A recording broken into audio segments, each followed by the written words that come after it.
उपयोगिता अचेतन की। जिस जगत में हम जी रहे हैं वह जीवात्मक और अजीवात्मक है। ऐसा भी स्थान है जहाँ जीव नहीं है, केवल अजीव द्रव्य है। परंतु ऐसा कहीं भी कभी भी नहीं हो सकता कि केवल जीव है और अजीव द्रव्य का अस्तित्व ही नहीं है। ऐसा उल्लेख भी असंगत नहीं लगता कि अल्प बहुत्व की मार्गना की जाए तो जीव अल्प हैं, अजीव अधिक हैं। जीव की प्रवृत्तियाँ और निवृत्तियाँ अजीव के सहयोग के बिना निष्पन्न नहीं हो सकती। सिद्ध जीवों के लिए भी अजीव की उपयोगिता है, आवश्यकता है। जीव से ठीक विपरीत परिभाषा अजीव की है, जिसमें चैतन्य न हो, जानने की प्रवृत्ति न हो, अनुभूति न हो, वह अजीव है। जीव और अजीव ये दोनों एक दूसरे से विपरीत दिखने वाले पदार्थ हैं। यह पारस्परिक वैपरीत्य एक पहलू का है, इनके अपने अपने विशेष गुण की अपेक्षा से है। अन्य अनेक गुण ऐसे भी हैं जिनके परिप्रेक्ष्य में देखें तो जीव और अजीव में साम्य और ऐक्य भी है। गुण का अर्थ है वस्तु का सहभावी, सदा साथ में रहने वाला धर्म। वह दो प्रकार का होता है, सामान्य गुण, विशेष गुण।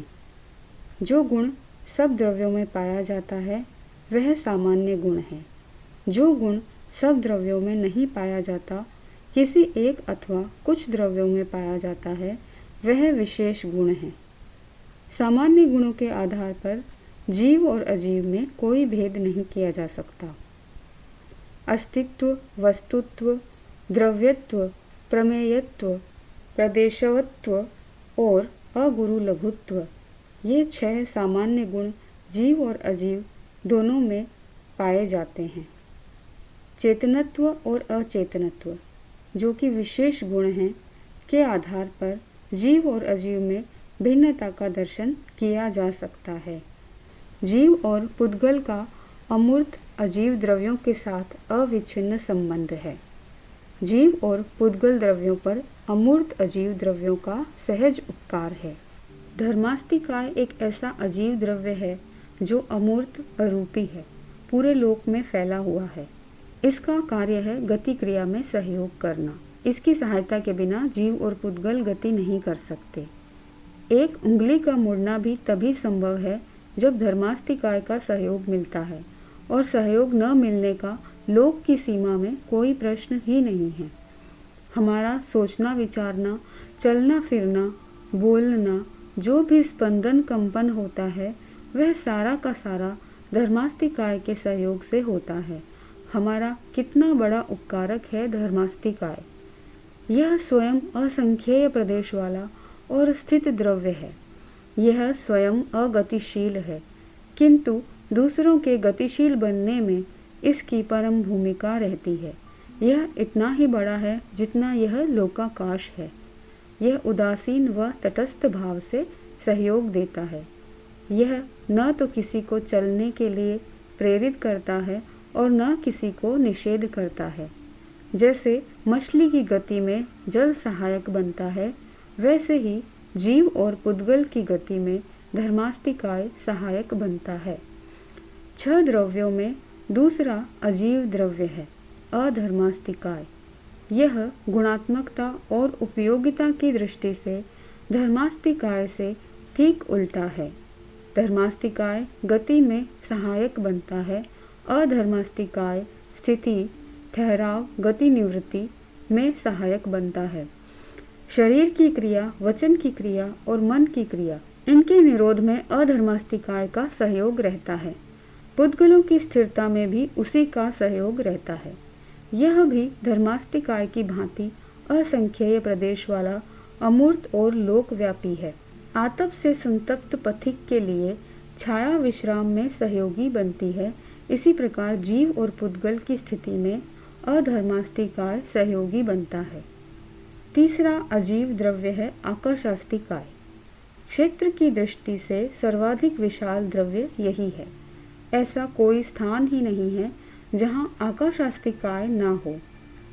स्थान स्वयं आकाशास्तिकाय है।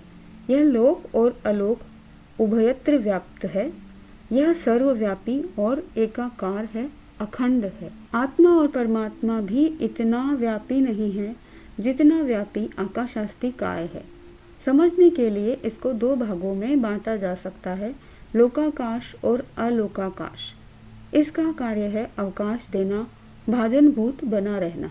जो भी जीव या जड़ पदार्थ है सब इसी में समाविष्ट हैं। सबका आधार यही है।